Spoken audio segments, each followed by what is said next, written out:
Good morning, students. I hope you will be healthy and keep studying. In this chapter, we will discuss the next part of the English literature lesson, glimpses of the past, class 8 के लिए. So take out your book and we start from page number 14. Oppression. Oppression. Oppression means होता है अत्याचार. ये जो हुआ था 1765 to 1835, तो ऑपरेशन वाला पॉइंट देखिए. But the British continue to oppress Indians in 1880. They had revolution. ये पढ़ चुके हैं. डिससैटिस्फैक्शन देखो आप. डिससैटिस्फैक्शन मतलब असंतोष. मतलब जब 1857 का जो रिवोल्ट हुआ था, वो असंतोष किसकी वजह से फैला था? Education in India was in Persian and Sanskrit. तो भारत में जो शिक्षा थी वो पर्शियन और संस्कृत लैंग्वेज में होती थी. इन 1835 Englishman named Macaulay suggested a change. और 1835 में इंग्लिशमैन, एक अंग्रेज जिसका नाम मैकाले था, लॉर्ड मैकाले, तो उसने एक परिवर्तन का सुझाव दिया. भी एक परिवर्तन होना चाहिए, चेंज होना चाहिए. We should teach the natives through the English language. तो उसने कहा हम यहाँ के निवासियों को इंग्लिश सिखाएंगे. हमें उनको इंग्लिश सिखानी चाहिए. I agree. तो यहाँ पर जो उस समय के वाइसराय थे उन्होंने उसको एग्री किया.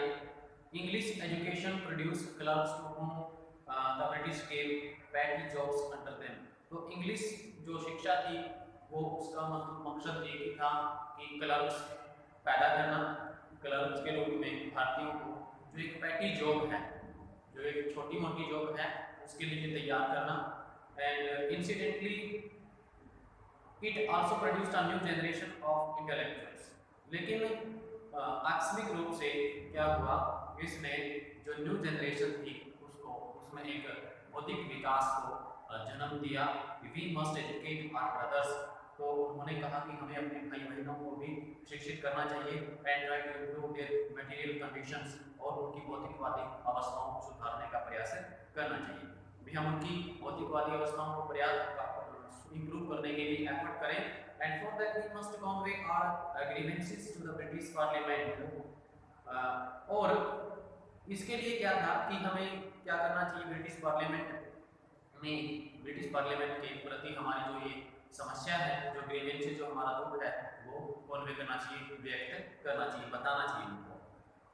By 1856 the British had conquered the whole of India. और 1856 तक आते आते पूरे इंडिया के ऊपर पूरे भारत के ऊपर ब्रिटिश ने राज कर लिया था, उसको जीत लिया था. And they cared little about the needs of Indians. और जब जीत लिया था तो वो शासक बन गए थे, रूलर बन गए थे, तो भारतीयों की आवश्यकताओं के प्रति बिल्कुल भी ध्यान नहीं देते थे. Our kings have become puppets and we have lost our old jobs. तो हमारे जो राजा हैं वो ब्रिटिशर्स की पपेट बन गए थे. और पपेट्स मतलब कठपुतलियां बन गए थे, जैसा वो कहते थे वैसा करते थे. एंड हम अपनी जॉब खो चुके हैं. एंड लैंड्स और जमीन. तो ये लोगों के बीच में, आम जनता के बीच में ये बातें होने लगी. And they are converting our brothers. वो हमारे भाई बहनों को चेंज कर रही है, बदल रहे हैं. You only talk to something to drive out them. तो आप ही कुछ ऐसा उनको गाइड कर सकते हो कि उनको वहाँ से बाहर निकाला जा सके, ड्राइव किया जा सके. आगे आता है स्पार्क्स. स्पार्क्स मतलब चिंगारी. जो 1857 का संग्राम था, उसकी चिंगारी कैसे फैली. Taxes continue to rule the peasants in Bengal. The Santhals who had lost their lands under new land rules. तो जो टैक्सेस थे वो लगातार किसानों को बर्बाद कर रहे थे, क्योंकि हैवी टैक्सेस की वजह से किसान बर्बाद हो रहा था. बंगाल में the Santhals who had lost their lands. भी संथाल जो कि एक प्रकार की मतलब जनजाति थी जिसने अपनी क्या करती थी, जिसने अपनी जमीन खो दी थी अंडर न्यू लैंड रूल्स. जो नए जमीन से संबंधित जो नियम बनाए गए थे उनके वजह से. And become desperate. और वो निराश हो गए थे, बिल्कुल टूट गए थे. इन 1855 they rose in rebellion and massacred Europeans and their exporters alike. और 1855 में उन्होंने एक विरोध किया. वो एक रेबेलियन के रूप में उठे एंड मैस्कर्ड यूरोपियंस और मिनोस्कर्स, जो यूरोपियन थे उनके बीच में लड़ाई हुई और उनका नरसंहार करने लगे। मैस्कर्स मतलब उनके बीच में लड़ाई होने की वजह से एक दूसरे की वो जान देने लगे। मैस्कर का मतलब होता है नरसंहार करना, हत्या करना। एंड देयर स्पोर्ट्स अलाइव, और यहाँ तक कि उनके स्पोर्ट्स भी, मतलब जो ब्रिटिशर्स का साथ देते थे तो बंगाल के लोगों ने उनको मारना स्टार्ट कर दिया।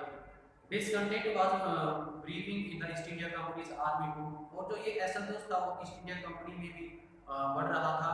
The white soldier gets his pay, mention in leave in servants, जो white soldier थे मतलब जो अंग्रेज जो सिपाही थे वो उनको बहुत ज़्यादा पे दी जाती थी, मेंशंस, और उनको रहने के लिए अच्छे घर दिए जाते थे, टू लिव एंड सर्वेंट्स, और नौकरों को, मतलब ये था कि जो वाइट लोग थे उनको तो काफ़ी सारी फैसिलिटीज मिलती थी। And what we get a pittance and slow promotion, और यहाँ तक कि हमें बिल्कुल ही क्या मिलता था, थोड़ा बहुत तुच्छ ही तनख्वाह मिलती थी, स्लो प्रमोशन, और हमारी प्रमोशन भी बिल्कुल नहीं होती थी। The अंग्रेज asked us to cross the sea which is against our religion, तो अंग्रेज हमें कहते थे कि सी के समुद्र पार जाना तुम्हारे लिए क्या है, तुम्हारे धर्म के खिलाफ है। And who is the टोपी वाला to abolish our age old customs, तो हमने कहा कि ये टोपी वाला कौन है जो हमारी एज कस्टम्स को क्या कर रहा है, ओल्ड एज कस्टम जो पुरानी रीति रिवाज है उनको अबॉलिश कर रहा है। We must drive out the अंग्रेज, तो हमें इस अंग्रेज को बाहर निकालना चाहिए। सिपाही Mangal Pandey attacked the adjutant of the regiment and was executed, तो ये सिपाही जो मंगल पांडे था, तो मंगल पांडे ने उस सिपाही के ऊपर अटैक किया, जो कि उसके बाद क्या हो गया था, उनको एग्जीक्यूट कर दिया गया था, फांसी पर चढ़ा दिया गया था। Thousands of other sepoys revolt, they were stripped of their uniforms, तो हजारों की संख्या में जो अदर सिपाही थे उन्होंने भी क्या कर दिया, सिपाही जब वो भी विद्रोह करने लगे, and they were stripped to their uniforms, और उन्होंने अपनी वर्दियों को उतार दिया था। Humiliated and put in irons, और उन्होंने क्या किया, humiliated बेइज्जती की, मतलब and put in irons, और उन्होंने हथियार उठा लिए थे। Few Englishmen had cared to understand Indian, भी कुछ ही अंग्रेज लोग ऐसे थे जो भारतीयों को समझते थे, भारतीयों के रीति रिवाजों और द पीपल्स माइंड, और यहाँ के लोगों के मन को समझते थे। And proud Brahmin soldier, do you know that the grease on the bullet you have to bite is made from the fat of cows and pigs, तो वो कहते थे कि अरे कुल ब्राह्मण, अरे कुवंटी ब्राह्मण, क्या तुम जानते हो, उस जो ब्राह्मण सोल्जर थे वहाँ के इंडियन सोल्जर उनको कहते थे कि अरे तुम जानते हो कि जो ये बम है इसके ऊपर सुअर और गाय की चर्बी लगी हुई है, व्हाट, क्या, तो उन्होंने कहा and the white man has deceived us too, और अंग्रेज लोगों ने हमें धोखा भी दिया था। Soon chapatis were sent from village to village where the people that there compared would want their services, तो वहां पर क्या किया गया, रोटी भेजी गई, चपाती भेजी गई कि यहाँ से विलेज टू विलेज जो चपाती भेजी गई, इसके ऊपर मैसेज लिखा गया था कि लोगों को बताने के लिए कि आपका जो सम्राट है वो वांट देयर सर्विसेज, उनकी सेवाएं चाहता है। Yes all my village man will be ready, ठीक है, हमारे जो सारे के सारे जो काम वाले हैं वो तैयार हैं। Similarly lotus flower circulated among Indian soldiers, दुनिया का कि जो भारतीय राजा थे, सॉरी भारतीय जो सैनिक थे उनमें भी लोटस फ्लावर सर्कुलेट कर दिए गए थे। डेथ टू द फॉरेनर, अगर जो विदेशियों की हत्या, The masses give all help and shelter to the patriots, और जो ये जन समूह था इसने देशभक्तों को हर तरह से संभव सहायता की। आगे था रिवोल्ट 1857 का रिवोल्ट क्या हुआ था, and then there was a violent outbreak at Meerut, और मेरठ में क्या हुआ, एक बहुत बड़े हिसाब की 10 sepoys marched to Delhi, जो सिपाही थे वो दिल्ली की तरफ बढ़ने लगे। लॉन्ग दीवार अम्पायर बहादुर शाह, तो ये जो मुगल अम्पायर का बहादुर शाह जफर, तो उनकी देखरेख में हुआ था, तो वो नारे लगाते चले गए कि long live our empire. The rebellion spread wider, तो रेबेलियन थे वो बहुत ज़्यादा वाइडर हो गए थे, मतलब वो बहुत ज़्यादा हिंसक हो गए थे। Many landlords had lost their lands because of the British policy, और काफ़ी सारे लैंडलॉर्ड्स ने अपनी ज़मीन को खो दिया था, क्योंकि जो ब्रिटिश थे उन्होंने इसी तरह की पॉलिसी क्रिएट की थी। तेरा दिमाग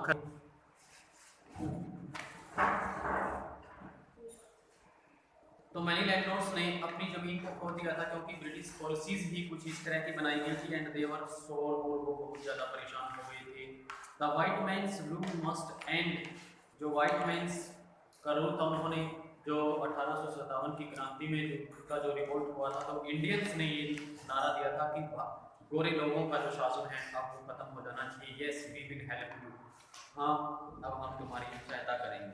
आगे आता है नाइन्थ जो पॉइंट आता था, फाइट फॉर फ्रीडम 1857, 1857 में जो आज़ादी की लड़ाई हुई, फाइट फॉर फ्रीडम, आज़ादी के लिए लड़ाई। Many farmer rulers like Begum Hazrat Mahal of Lucknow were beater, काफ़ी सारे जो पहले के शासक थे जैसे कि बेगम हजरत महल हैं, उनको लखनऊ का प्रभार सौंपा गया। The white man has taken away my kingdom, तो वाइट मैन जो थे वो मेरे साम्राज्य को उन्होंने हथिया लिया। पॉपुलर लीडर्स लाइक मौलवी Abdullah of Faizabad told the people, तो पॉपुलर जैसे लीडर थे जो कि मुल्ला अब्दुल्ला है, तो उन्होंने मौलवी अब्दुल्ला, तो उन्होंने फैजाबाद में अपना कार्यभार संभाला और कि 1857 की क्रांति का नेतृत्व किया फैजाबाद से। Rise brothers rise and the अंग्रेज इज ट्यूनिंग आवर लैंड, उठो मेरे भाइयों उठो जागो, अंग्रेज हमारी जमीन को हथिया रहे हैं, बर्बाद कर रहे हैं। They joined the upsurge against the foreigner, तो उन्होंने क्या किया, विदेशियों के खिलाफ जो ये बढ़ रहा हुजूम था उसको ज्वाइन किया। अपसर्ज मतलब हुजूम। द पीपल रोज एवरीवेयर, अब लोग हर जगह खड़े हो गए थे अंग्रेजों के खिलाफ, बरेली, कानपुर, इलाहाबाद। अजीमुल्ला खान टोल्ड तात्या टोपे, तो अजीमुल्ला खान ने तात्या टोपे से कहा हु शुड हैव पेशवा, ये पेशवा किसे होना चाहिए, Nana Saheb as a leader in this war of independence, तो इंडिपेंडेंस के इस युद्ध में, स्वतंत्रता के इस संग्राम में नाना साहेब हमारे पेशवा होने चाहिए। 8 year old Kunwar Singh of Bihar received a bullet in his wrist, तो 8 साल का जो ओल्ड कुंवर था बिहार का, उनको अपने रिस्ट में एक बुलेट मिली। And mother Ganga this is my last offering to you, और मदर गंगा ये मेरी आपको अंतिम भेंट है। The patriots pounce upon the British, और जो देशभक्त थे ब्रिटिश के ऊपर क्या पड़े, टूट पड़े। And fort pitched battles all over north India, और पूरे उत्तर भारत में जो ये बैटल था वो लड़ा गया, इसकी शुरुआत हो गई। अब इसके आज के जो क्वेश्चन हम देखते हैं, अभी हमने इसके 2 क्वेश्चन किए थे आंसरिंग द फॉलोइंग क्वेश्चंस में। आगे जो नेक्स्ट क्वेश्चन है, question number 3, quote the words used by Ram Mohan Roy to say that every religion teaches the same principle, quote मतलब बताना, तो वो वर्ड्स कौन से थे जो राम मोहन राय ने यूज किए थे, ये कहते हुए कि हर रिलीजन्स है जो वो हमें समान सिद्धांत सिखाता है।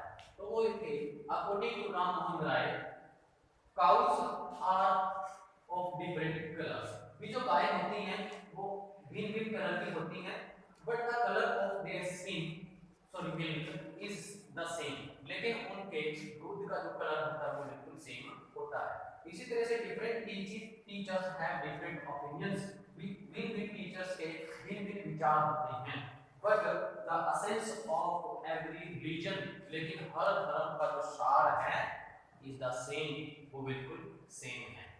क्या है कि सभी चीजें अलग हैं, बिकॉज डिफरेंट कलर की होती हैं लेकिन उनके मिलक का कलर सेम होता है।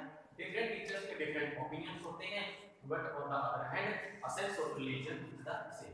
नेक्स्ट क्वेश्चन क्या है, in what veg will the British officers exploit Indians, ये जो ब्रिटिश ऑफिसर्स थे, ब्रिटिश जो अधिकारी थे, वो भारतीयों को किस प्रकार से दबाते थे, किस प्रकार उनका शोषण करते थे। The British officers exploited Indian in many ways, कई तरीके से उनका शोषण करते थे। They imposed heavy taxes on Indian farmers, कि उन्होंने भारतीय किसानों पर भारी टैक्स लाद दिए थे, थोप दिए थे। And reduced import duty on goods manufactured in England, और इंग्लैंड में बनने वाले सामान के ऊपर इंपोर्ट ड्यूटी को कम कर दिया था। इंपोर्ट ड्यूटी मतलब जो बाहर से सामान आएगा उसके ऊपर टैक्स को कम कर देना। तो इससे क्या हो गया था, इससे मतलब जो अंग्रेज थे वो भारत में सामान लाने लगे थे। एंड इंपोर्टेड टू इंडिया, और वो भारत के अंदर लाने लगे। Even they cut the thumbs of the expert artisan, यहाँ तक कि जो इंडियन आर्टिसंस थे, जो मैनुअल वर्कर थे, जो लेबर थे, उनके हाथों को भी काट दिया था। कहने का मतलब ये है कि जो छोटे छोटे जो उद्योगी थे उनको भी अपने काम में काफी सारा नुकसान को सहना पड़ा। तो ये क्वेश्चन थे जो आपके होमवर्क में बनेंगे, you can take it screenshot.